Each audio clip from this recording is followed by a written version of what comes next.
In questo momento di commiato Chiedono gli strumenti per poter competere in un contesto complesso. Gli imprenditori vogliono investire. Industria 5.0, IRES premiale, costo dell'energia, attrattività, meno burocrazia. I passaggi elencati durante l'assemblea di Confindustria Veneto Est. Chi lascia gli utili in impresa per un 70%, di quel 70% ne investe un 30%, di quel 30% diversi capitoli, cioè quindi sull'ammodernamento dell'industria, sulla formazione, sul welfare, sui contratti di produttività, sulle nuove assunzioni.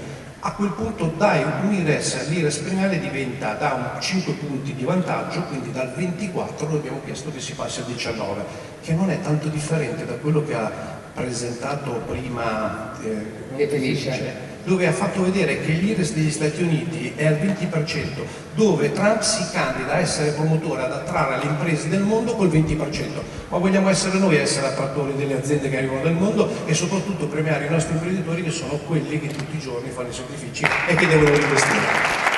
L'Europa diventa attrattiva se la gente vede che comunque ne ha interesse. Oggi noi vediamo mercati di capitali, purtroppo vediamo capitale europeo che finanzia all'anno 330 miliardi, gli Stati Uniti magari le aziende, diciamo questi fondi degli Stati Uniti comprano le nostre aziende in Europa, che è una pazzia, quindi anche su questo noi dobbiamo cercare di far sì che l'Europa sia attrattiva, ma per essere attrattiva al centro ci va la semplificazione, la parte della competitività, e alla competitività vuol dire mettere l'energia, vuol dire mettere al centro ovviamente la parte della produzione e rimettere al centro l'industria.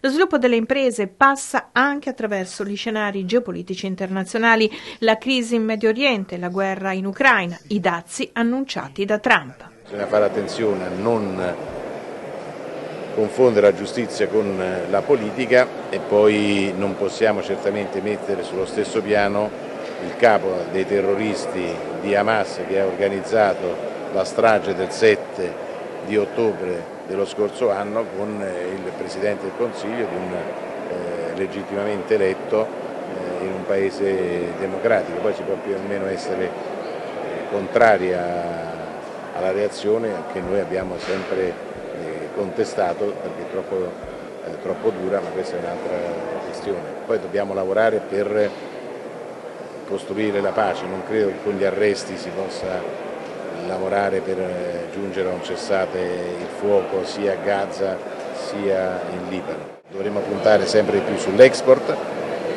questa è una strategia che il governo ha adottato, ci sono mercati molto importanti dove dovremo sviluppare la nostra presenza, penso ai Balcani, ma penso anche all'America Latina, penso agli Stati Uniti dove dovremo confrontarci sui dazi. I segnali li abbiamo dati, taglio del cuneo fiscale, è importantissimo e credo che adesso si dovrà discutere anche di alcune altre scelte che mi auguro si possano fare. Il mio partito ha presentato già, Forza Italia ha presentato già alcuni emendamenti, per esempio sul taglio dell'IRES per le imprese che reinvestono gli utili nell'azienda. Poi c'è il tema della burocrazia, c'è il tema del costo dell'energia, il governo si è impegnato fortemente per far ripartire il nucleare di ultima generazione, c'è il tema del costo del denaro, noi stiamo parlando, io magari faccio arrabbiare qualche volta la signora Lagarde,